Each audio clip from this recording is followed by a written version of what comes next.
introduce Meenakshi ma'am first. Meenakshi Ahamed is a freelance journalist and the author of A Matter of Trust US, India Relations from Truman to Trump, a sweeping narrative history of the turbulent 70-year relationship between the two countries. She was born in Calcutta and received an MA from the Johns Hopkins School of Advanced International Studies. She divides her time between New York, Los Angeles, and New Delhi. Her new book, Indian Genius, The Meteoric Rise of Indians in America, was published in 2024.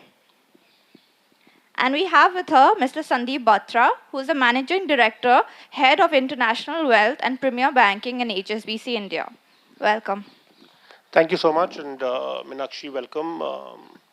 We were talking about the book not so long back. I just want to quickly say I'm so sorry about the late start, and it's my fault entirely. Because I woke up at 4:30 this morning in Hyderabad, and I was trying to come here in this fourth city in 5 days, and I thought the session was for tomorrow. So when they called me in my room, I was in bed. They said, the session's about to begin, can you get here? And I panicked and I ran, so I'm a little out of breath, so give me 2 minutes to catch my breath, but I'm going to do the best I can. But forgive me. Well, actually, take your time. Till then, let me talk about HSBC, right? Because, you know. Because normally we try to take commercial interest away from discussions like the Lit Fest, but we need to give Meenakshi 2 minutes, so I am just stepping in, right?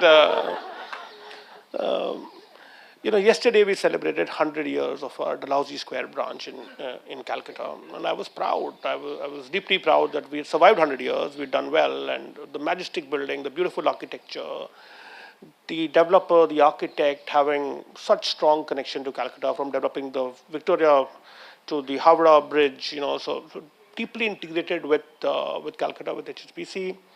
But then I was told as I entered this place, this was 200 some years old, and you were essentially on probation if you just did 100 years. So at least we have now grown up and we are 100 years old here in Calcutta, and delighted to be here. And deep connection with the country, deep connection with Calcutta. Now, Meenakshi, let's talk about the book, right? I myself was an NRI for 18 years, so I read with great admiration, but a little bit envy when Meenakshi wrote about these very successful people who have done extremely well in the US. And Meenakshi, as we begin, you spoke about 3 different categories. You spoke about techies, you spoke about healers, and you spoke about influencers. Why did you choose this? I was a little heartbroken that there are no bankers there, so I have no opportunity to be on the second edition of the book, but would love your thinking around how you chose these. Well, thank you for getting me started on that. So I'll just give you a little history. When I was writing my previous book, A Matter of Trust, when I was working on the chapter on the nuclear deal, which was a pivotal point when the US-India relationship turned around and went from 50 years of a rather difficult, prickly relationship and moved into a rather a relationship of 2 countries which began to see more eye to eye and sort of formed an alliance, so to speak. They're not quite allies, but they now work in tandem with each other. So I began to, what happened at that time was the Indian ambassador called in a bunch of wealthy Indians and said to them, look, we need to pass this nuclear deal, and Congress is going to be difficult about it. I need your help. So can you go out and call your congressmen and senators and do everything you can to persuade them to pass this through Congress? So this is the first time all these Indians who had money, who had sort of started to establish themselves by the 2000s, they actually found their political voice.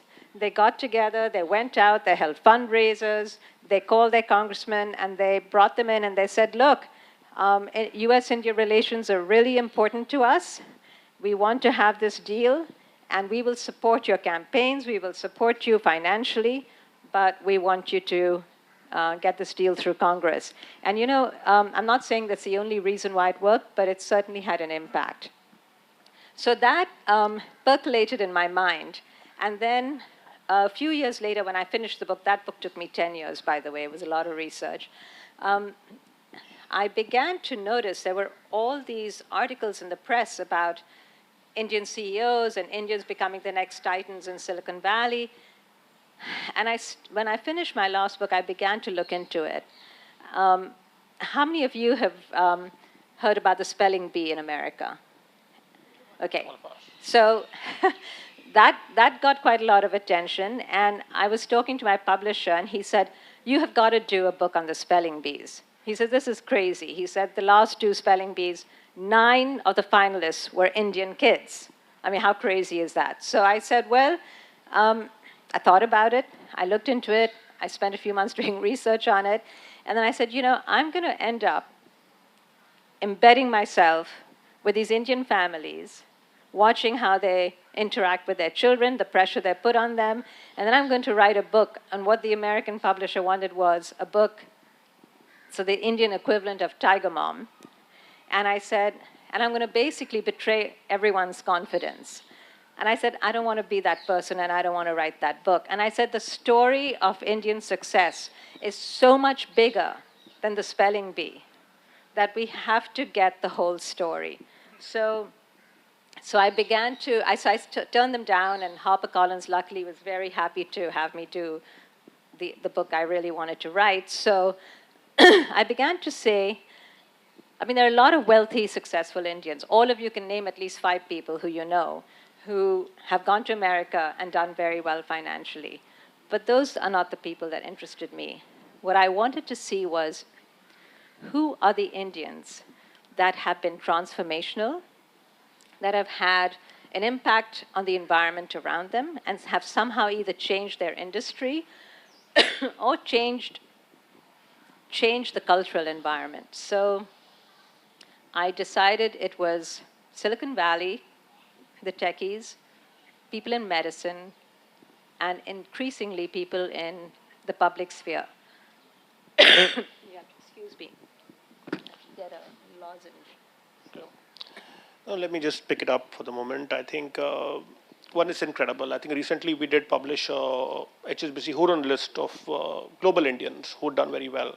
And we went researching we looked at about 220 odd people from 200 companies. And guess what? The first country which came out, the largest contributor, was the United States. And within that, about 37 people, if I remember correctly, was from California. So clearly, when we were researching, and we were doing more quant-based companies and market caps, and people who've done incredibly well there, because we wanted to have a very verifiable, easy way of doing this. But we got to California, so you started absolutely the right place. So I'll pick up where I left off. So I'm going to give you an example of who I think. For example, let's take Atul Gawande. I don't know how many of you have heard of him or read his books, but Atul Gawande came up with a book called The Checklist Manifesto, which was 17 things that doctors should do that would prevent spreading infection. Simple things: washing your hands, not going from one patient's room to the next without washing your hands, things like that. That book got adopted, and USAID and the other international agencies asked him to do one for international health agencies, which he did. Infection rates in US hospitals went down by 60%. 60%. That's transformational. That is when you have a major impact on the whole healthcare system. So, and it wasn't just a one-off. Then he writes a book called Being Mortal, and it completely transformed the way people began to think about how you treat the end of life. He brought an Indian sensibility to it, true, but it has really changed the way doctors and physicians, you haven't met a doctor who didn't think he could cure you. This test, that test, one more chemo, one more treatment. But he said, no, let's step back. What does the patient want? Death with dignity. And that book, Being Mortal, had such a big impact that it really, I thought of him as a transformational person. And so he, to me, was sort of had that genius quality. And so I put him in the book. One other person who I didn't intend to put in the book, Deepak Chopra. You've all heard of him. I'm sorry, I apologize for the cough. But one of my friends, Rajiv Chandrasekharan, who was a national editor of the Washington Post, said to me, you got to put Deepak Chopra in. And I said, he's a bit of a new age, He said, no. He said, when I was doing a drug bust up in the hills of rural Virginia with a policeman, I was driving around, and this guy who was like a Trump acolyte, redneck guy, white guy, not very educated, he's driving around complaining about his life, all the stresses, the mortgage he has to pay, and then he pops in a Deepak Chopra tape into his car and totally relaxes. And he says, you know, man, this guy's changed my life. And Rajiv says, how did you even hear about him? And so this guy tells him how he's going through a divorce, he's in the courts, and he's got this debt to pay. But after coming across Deepak Chopra, someone somewhere he heard about it, he said it transformed his life. He can manage his life now. And he said, so it's not just Oprah Winfrey or Beverly Hills housewives.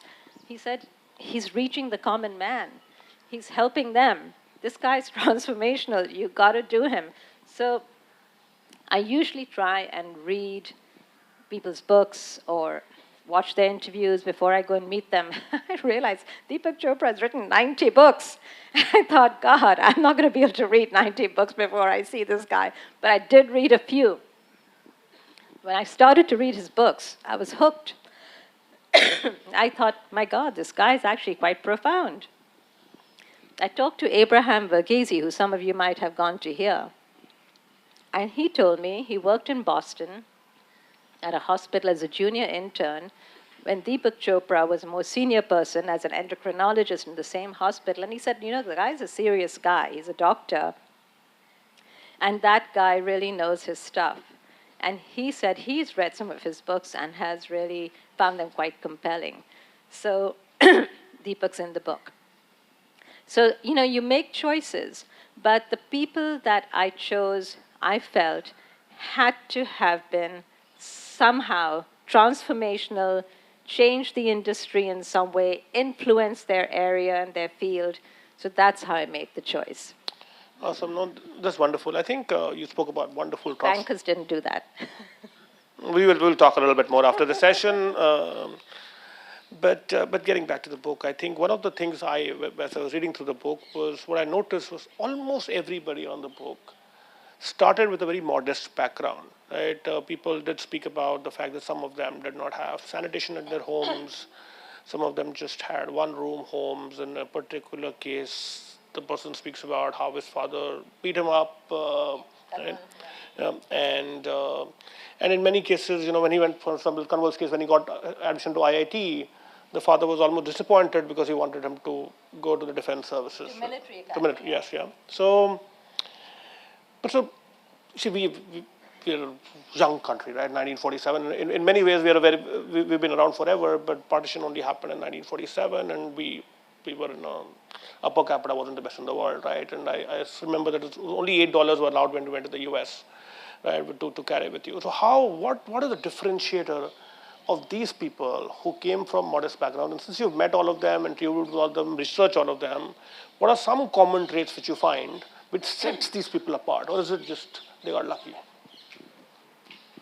So, you know, Malcolm Gladwell, I don't know how many of you know who Malcolm Gladwell was, but he says that, you know, when you stand before kings, it seems as though you came from nothing and you made it all by yourselves just through grit. But actually, there are hidden privileges and cultural benefits that have accounted for some of your success that people don't take into account. And those should not be discounted. Now, let's just look at the immigrants in America. Certainly the ones that came from 1965 when the immigration laws were relaxed, that first wave, right up until 2000 when the tech boom and the tech people came in. I would say it's been documented, but about over 80% of them were from the upper caste. So what does that say? Upper caste people in India had access to education. There's a very interesting book, Anil Seal, who was a professor at Cambridge, who did a whole survey of caste under the British and at the turn of the century, just when India became independent. Obviously, you all know that when India became independent, literacy rates were appalling. It was just barely 13%. And so, even though people now think of India as a very educated country, that's all after independence. At independence, 85% of the country was illiterate. Now, who were the people that had access to education? The British layered, according to Anil Seal, not me, but the British layered their hierarchy over the caste system. They found it very convenient. And so they hired Brahmins and Munshis and people who within the Indian system had access to education. And so those were the people traditionally who were educated. And so they are also the ones who had access to contacts. To go abroad, like you said, you had $8. I went with $8. So you had to have someone there that you knew. You had to have the ability to have scholarships. You had the ability to be able to negotiate that whole system of education so you could set up yourselves with those scholarships, and you had to have people who could pick you up, receive you. You had to have support systems. And for that, you had to have some privilege. So it's undeniable that, it was the people in India who already had some access. I mean, growing up in the 60s and 70s, except for a small handful of businessmen, certainly everybody I know was pretty middle class. I mean, we all had ration cards. That was our Aadhaar card. And so, you didn't have money, but there was, some of us went to the Lorettos and the other people didn't. And so we had hidden benefits, even if our parents didn't have much money. So I think that there are always hidden benefits in cultures that aren't accounted for. And almost every one of these people came from the upper caste. They were either Kshatriyas or Brahmins. I did see a few Muslims and Sikhs as well. Well, the Sikhs and all, they don't get counted into the caste system, but, they were not from any, they were not Dalits. Now, there have been a lot of affirmative action in India. So the next group that goes overseas, that may change. Tell me, Meenakshi, obviously, stepping up even from the book a little bit, right? I think in the modern times, information access has got universal, right? Internet is cheap. There's lots of free information on academies, on the internet. You could research whatever you wanted to, really, right? You could self-educate yourself. Do you think the current generation, the opportunities are a lot different, and the next set of people, the next 20, when somebody researching them 40 years later, would come from a very different set of society? You mean the people who are who are young now, right? Yeah. See, we're talking about people who are trying to make it in the US? Yes. I think the world has become very global now. I think those gaps have shrunk. I mean, just think about when I went, there was no cell phone, there were no Xerox machines, there were no, the communication, there just didn't exist. You had to write a letter, it took 3 weeks back and forth. Traveling was prohibitively expensive. If you went for an undergraduate degree, you maybe came home after you finished it. Today, everyone has cell phones, FaceTime. You're completely connected to your family, your roots. You go back and forth like, you're going from Ahmedabad to Bombay. You're going between, and also the wealth in India is such that people can afford to travel, and there's a lot of money now. I mean, middle class people are paying for their children's education overseas. Now, the question to ask is, why are we sending so many kids still there and not here? I mean, what are the barriers here? And I would say there's still, in India, you still have to work at removing barriers to success. This book is all about success. How do you become successful? How did these people make it? And what I've tried to do in this book is interview these people so that they can tell you in their own words. And I've tried to remove myself out of it. I've tried to ask them leading questions. And to do that, I did quite a lot of research on them. But then you spend time with them and you try and ask them questions so that you can draw them out to actually tell you what were their obstacles. Were there any moments in their life that were life-changing, that made them into who they are today? And in some cases, there were. I mean, the Surgeon General of the US, Vivek Murthy, had a life-defining moment, and I had not come across it anywhere in any interview that I read. But somehow when we were talking, he talked to me about, I told him, I said, oh my gosh, you finished Harvard in 3 years, you're such a genius. And then he just fell silent and he said, actually, I'm not such a genius. I didn't have a choice. My family had a financial problem. And then I said, well, would you like to talk about it? And he started telling me the story about how there was this Sri Lankan man who's a con man. And he would find, sort of hardworking Indian, South Indian particularly, South Indians who were very busy professionals, and then he would embed themselves with them and befriend them, and then tell them how he was an investor and he would double their money and, total Ponzi scheme, take their money, give them back returns. And then the next time when they all started to pile in and give him money, and he'd say, okay, what are your dreams? What do you want to do? And when they told him, he says, I'll make sure you have that money flowing. And they gave them all the money, and he ran off with it. Now, Vivek Murthy had set up a program to come to India and do some AIDS research when he was a student at Harvard. And his father had told this guy that my son wants to do this. And he said, oh, I'll fund him.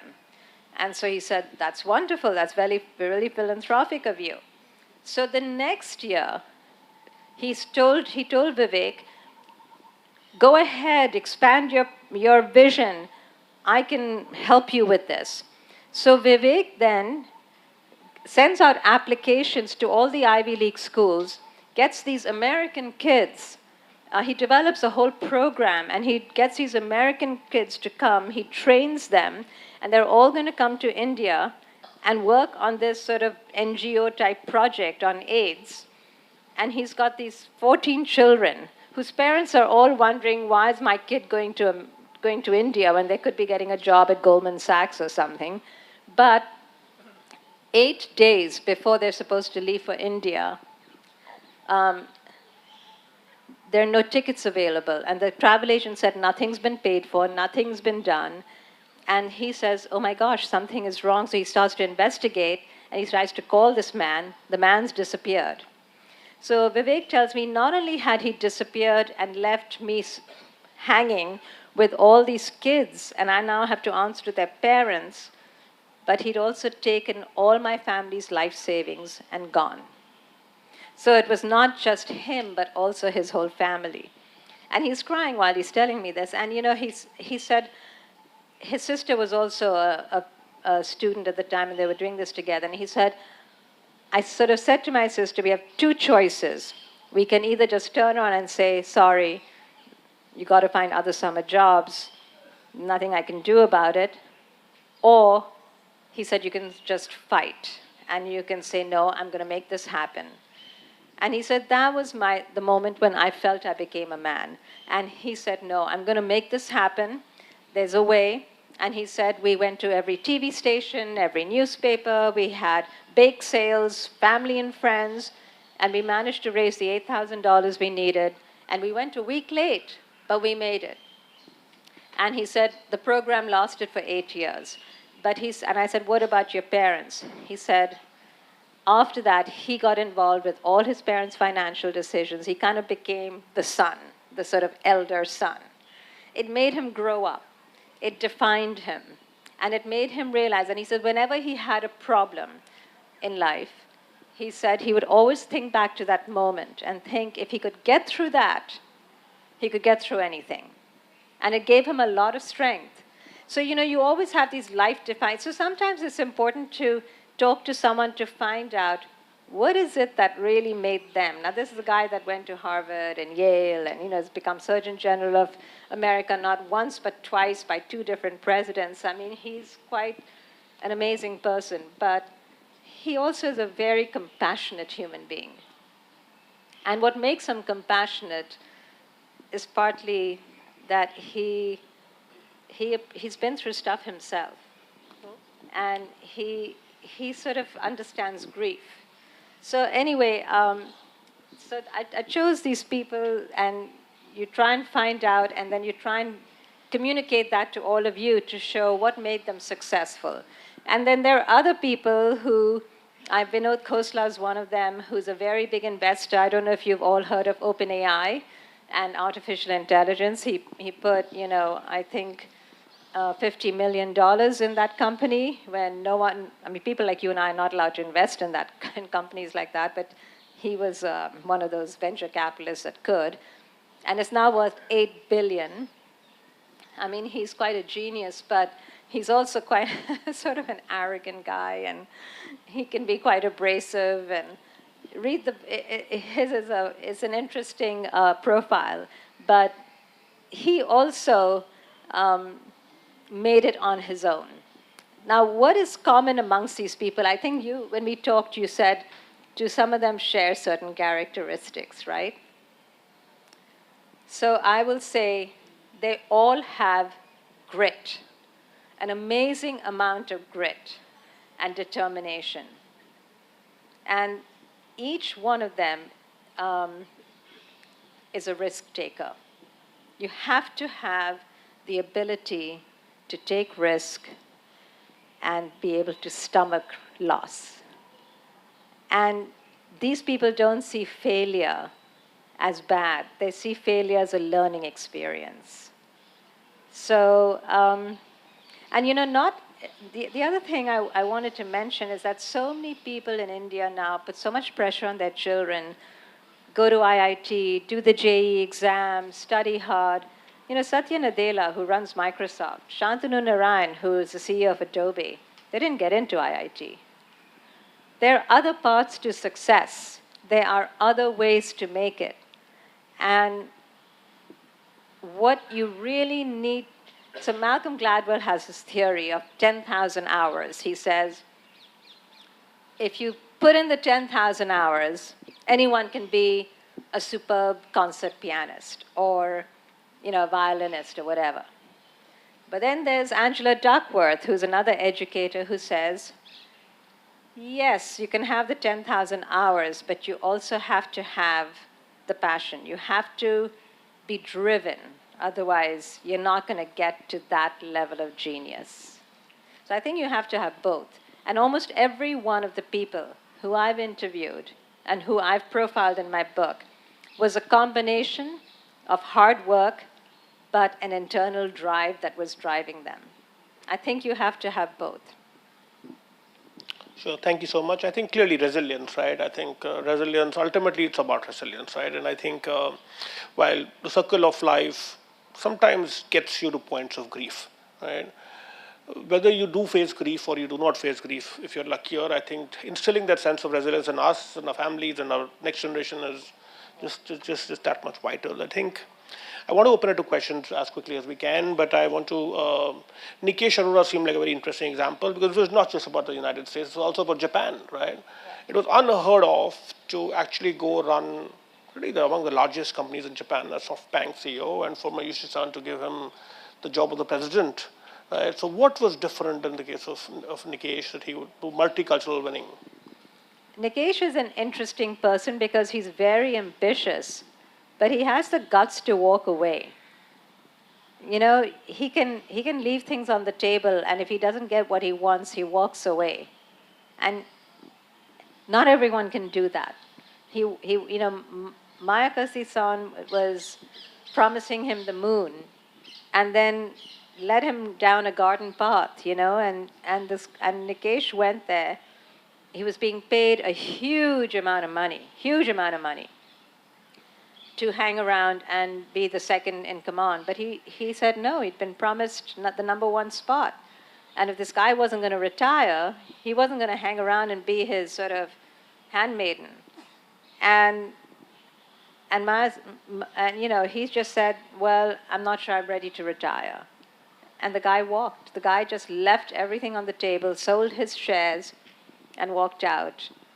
And he's now CEO of another big company, and he made a pretty demanding,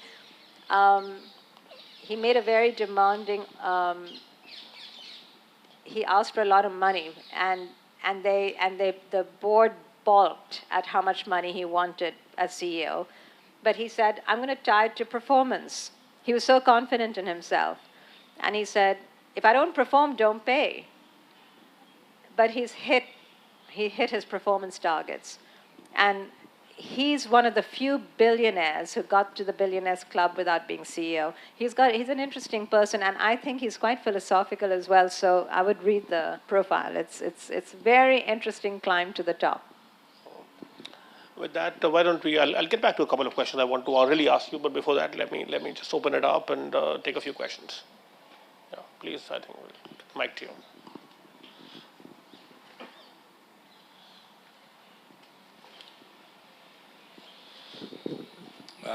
Hi.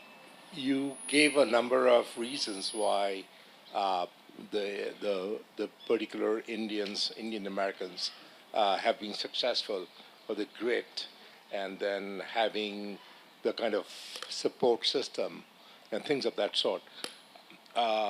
When you talk about there are a lot of people who would have that. I mean, successful people they have a lot of grit. They have lots of other kinds of things that are in common. Like some special thing that happened to them in their lives that gave them that impulse stuff. What is it about being Indian that gives you those qualities in a higher percentage? That's what it seemed like to me. Well, I'm not sure that being Indian does give them more of those qualities than, let's say, if you're Jewish or, some of these other very successful communities in America. I mean, it's just that I happen to write about the Indian geniuses and not about, there are more Jewish Nobel Prize winners and, than Indians. But, so I think, but I do think Indians have some advantages. So in the US, Indians seem to be a community where their families remain intact. And that provides them with a very secure base to succeed. 80% of Indians come from families that are not divorced. And that's a very stable factor in most Indian families. Now, you could actually say that there could be more Indian geniuses. I'm just going to take the counterfactual. You could say that there could be more Indian geniuses if we didn't have such a sense of collectivism. In other words, so much is done for the community. Failure accrues to the whole family. Success accrues to the whole family. You want your kids to succeed, and so the whole family can be proud. Kids should marry who the parents want. And maybe almost every one of the people who I profiled found their own person to marry, except for one. They were very independent. None of their parents told them what profession to go into. Like you said, Kanwal's father hadn't even heard about IIT. He was a low-level person in the army. He didn't know about IIT. He just wanted his son to join the military academy. It's only when his senior commanding officer, the major or whatever, said to him, "Oh, my son tried for the IIT and didn't get in. Your son got in." And that's when he realized it was something that his son had gotten in. So, I think we tend to want our kids to do what... Indian Express had a very interesting 6-year survey that they did of toppers, where they followed the toppers and to see and they interviewed people at IIT, they interviewed the professors, the faculty, the students, and they found that 50% of the kids there were not there because they wanted to be there. They were there because they were fulfilling their parents' dream. And the faculty actually said that the problem is not the students, the problem is the parents and what they want. So I think as a country, one has to ask oneself, are we, Narayan Murthy asked this question, why haven't we been more creative as a country? Why are they more creative in the US? And so maybe these questions need to be asked. Are we not encouraging creativity because of that collectivism? But so I think it can be a plus and a minus. It can be a real plus in terms of providing stability. But I think, and in America, certainly parents are paying for all their kids' education. They don't have to come out with debt like a lot of American kids. They give them they'll buy them cars, they'll do this, they'll do that, typical Indian parents who've done well. And so they have all the support systems to succeed.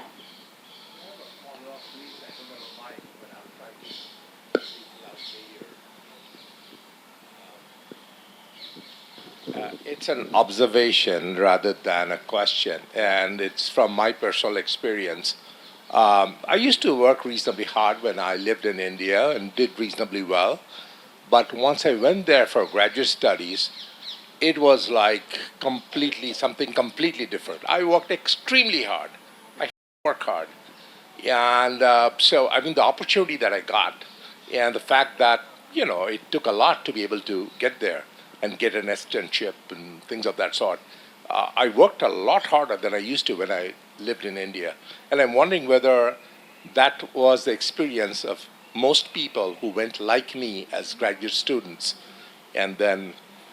Well, the feedback, if you read the book, the feedback that a lot of these people, that I got from a lot of these people and what they've said in the book, is that one of the things that they appreciate about the US is how meritocratic the society was, so that, in India they felt that you had to know someone.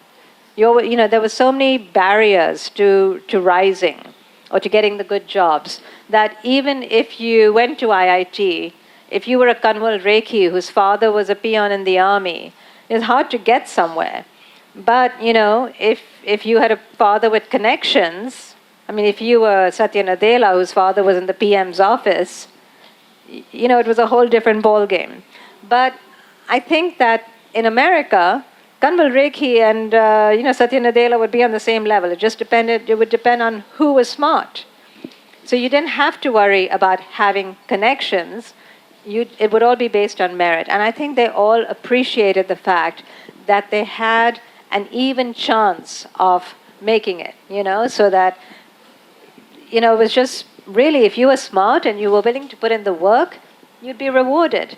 So that was the big plus for some of these people. I should make a great point. I think the good part, right, and I just make a quick observation here, that the Indian education system very often also allows massive social mobility. Right? My own father was a refugee who came from Pakistan, right, who went to a government school. All he had was a teacher in the government school who probably took a chance on him and probably spent some more time to make sure that he did well. And he went to the University of Roorkee, which was a great engineering school at that point of time. And that one exam and that one education became social mobility. So there are so many beautiful examples of education-based social mobility here. I think enterprise is a little bit more recent to the country. We were a socialist setup earlier.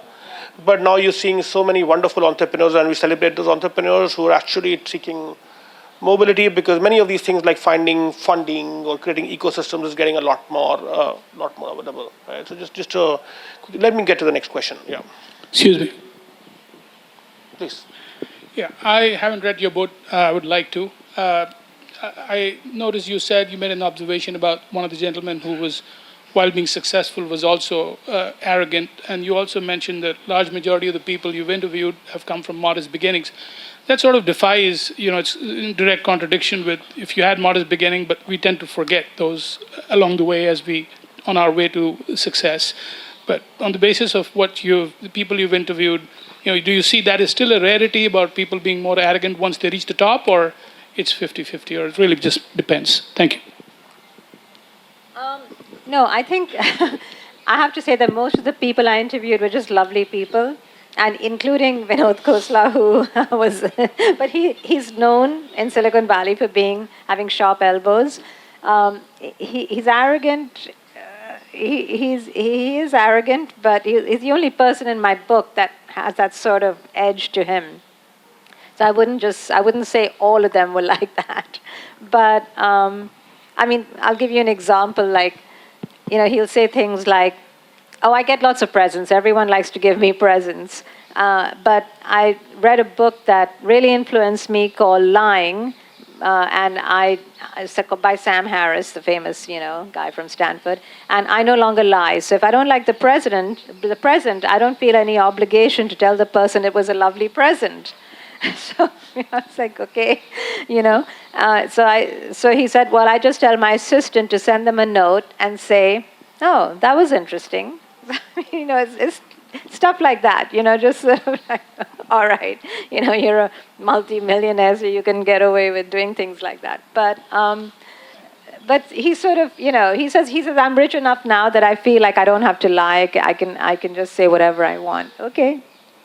But sometimes you have to preserve people's feelings, and so. Which is why I think as he invests into generative AI, sometimes the GPT can write for him, and the GPT will be nicer, I would imagine, right? Yeah. And one tale I want to just, I saw that when you wrote to Fareed Zakaria on getting an interview, you actually ended up using GPT. I thought it was only me, right? So no, actually, so we haven't talked about AI, which is, of course, going to be so dominant in our world from now on.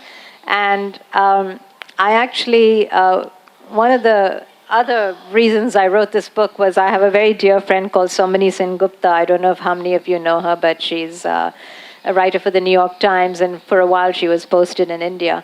But anyway, so Somani and I were talking about my idea for the book when I first started thinking about it. And she said, Meena, everyone knows about Bill Gates. Everyone knows who Steve Jobs was. And she said, but AI is going to dominate our lives in so many bizarre ways. And there are 2 or 3 people in the world controlling AI. And among them, you have Sundar Pichai and Satya Nadella, and people don't know who they are. So she said, you must write this book because people need to know, who are these people? And so, anyway, so as a bit of an experiment, I was fooling around with AI, reading up about it. So I had written to Fareed Zakaria, who's an extremely busy guy, as you can imagine, for an interview and to meet with him. And I hadn't really got a response. I'd got sort of a tepid response, and then another time. So then I said, I went to ChatGPT and I said, compose a letter to Fareed Zakaria, praising him for his contributions to mankind. and request an interview for his participation in my book. And ChatGPT came out with this fantastic letter, far more polite, far nicer, far more, congratulatory than I could have ever come up with. I mean, I just looked at this letter and I thought, wow, that's what I should be writing. And so I used some of it. I mean, not the whole of it, but I used some of it. And I sent Fareed this letter, and I got the interview. And within 48 hours. The response was typed by the GPT as well, I would imagine. No, right? so I thought to myself, damn, maybe GPT can write the book. Anyway, it was so funny. So I actually later on told Fareed, and he started, Fareed actually, I've now gotten to know him a little bit because he has, most of these people I had to meet with more than once, and Fareed I met a few times and actually requested a photograph. I said, I want to do a photograph. And I said, can I come do a photograph? I hear you have a dog. Can I take a picture of you and your dog? And he was so nice about it. He said, yeah, come take a picture of me and my dog in my study. So I went there and we were chatting and he insisted on making me tea and all that sort of stuff. So anyway, we had a nice time and I had told him about this and he started laughing. He has a great sense of humor and he's a very gracious man. And actually, when he read the book, I sent him a copy and he read the profile. He sent me the nicest note saying he just loved it and he thought the profile was absolutely spot on. So it was very nice to hear that. Awesome. Thank you so much for this insight. I think let's have one or two more questions, and I think we'll be able to close. Right, please. I think you just touched slightly upon what I was going to say. I mean, it's amazing and wonderful to exalt the successes of Indians abroad, both in their chosen areas of where they live, but also globally. However, and you touched on about meritocracy and family connections. However, there are some amazing successes of Indians within India. Oh, yeah. You know, the likes of Shrikant Bola and Fraz and so forth. Oh, yeah. And it seems that those are not promoted in the same way that can give that encouragement of and that can give that inspiration to Indians within to become global leaders. We exalt the Indian global leaders abroad, but not enough is done to promote and inspire Indians within India for the Indians who've been very successful within. Well, would you like to write a book about the Indian geniuses in India? Oh, I find it hard to write my own name, let alone write a book. Well, I was asked, and I just said, I can think off the top of my head a few people that have really been transformational in India. I mean, starting with Nandan Nilekani and the Aadhaar card. I mean, just things like that, digitizing, and there have been people who've certainly transformed India. But there is a book that should be written, but someone would need to do it who really knows and understands India. And I'm telling you, it's going to not be easy because everyone will want to know why they're not in it. There are people who get ticked off that they're not in this book, And then there's a legitimate question that I will bring up. Some of you will notice that Sundar Pichai's picture is not on the cover. And I have been asked, why not? And I have given reasons in the book as to why not. And you have to make choices, and in the end, as an author, you make a decision as to why you think Satya Nadella has shown genius and vision, and why Sundar, in my opinion, flailed at the test point when OpenAI came in, and why I felt he didn't quite make it. And maybe there's room, maybe he still will, but not as yet. I hope he makes it because he's a really nice guy and very smart. See, my optimism and my wish, right? Obviously, there will be a book on Indian geniuses. Maybe 20 years later, there'll be a book in the US about people from the US who made it big in India, right? So that's how, the country is ours and ours to create, and we have to create a society which is so diverse that people from different parts of India can succeed, but different parts of the world may want to actually come here, work, and actually build careers here in India, right? On that.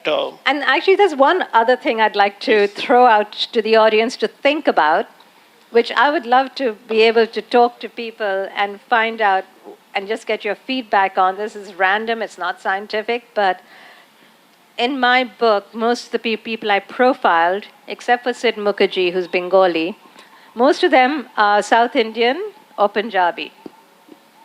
So I was thinking to myself, well, if you're from Madhya Pradesh, the chances of you being an Indian genius are very small, but if you're, South Indian or whatever, goes up. Now, if you were doing academia, or if you were doing writers, literature, Bengalis would be up there, because almost every time I open up a newspaper in the US, or you look at anyone who's done anything literary, it's always dominated by Bengalis.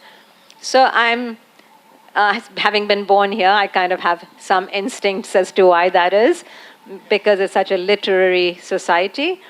But just a thought for you to think about what's the Indian DNA here, where certain people, tend to culturally be drawn to certain things. Whereas, a lot of the physicists and scientists tend to be Tambrams and, entrepreneurs, a lot of them are Punjabi, and all the literary people are Bengali. And then what happened to poor old Madhya Pradesh?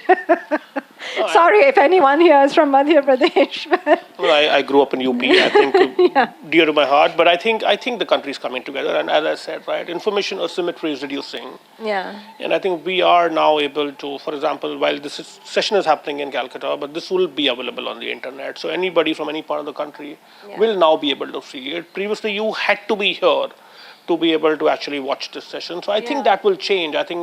I genuinely am optimistic that the next 10 to 20 years we'll see a lot more convergence and a lot more diversity in taking the lead spots, and that'll be from across the country. Yeah. No, and of course, we go to banking, I think there's a lot more across-the-board people, so that was just a joke. But No, I have a lot of people from Calcutta in my own team as well. So awesome. So one last question, otherwise we will. Yes, please.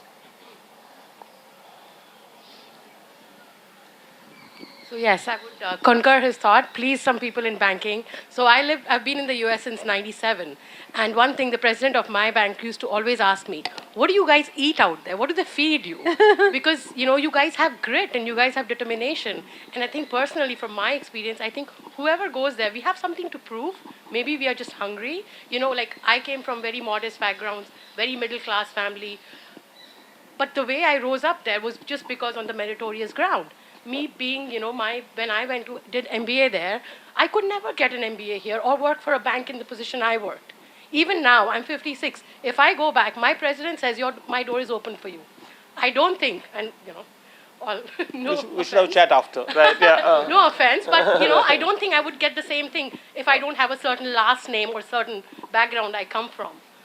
So, that's kudos to US, and I hope someday that changes in India. I really hope so. yeah, Because the I brain really drain- think they need to do something about those barriers. Otherwise, it's a real loss of so much talent. Yeah, that's and thank you. I think on the topic of last names, Meenakshi, well, she's called Ahmed now, had a Batra in her family name as well. So there is something about being the last name and bring us together. Well, when I was in the South, I just came from the festivals in the South, and they all thought Meenakshi, I was South Indian. But no, I'm not. I'm Punjabi, Hindu Punjabi on both sides. But I'm married to a Muslim. So that's my last See, name. it's been wonderful and interactive. I'm sure Meenakshi will allow us a few more questions on the side. But thank you for doing that, and thank you for making it last minute. And thank you, Calcutta. I can't tell you how happy I am to be here in the place that I was born and brought up. It's a real pleasure.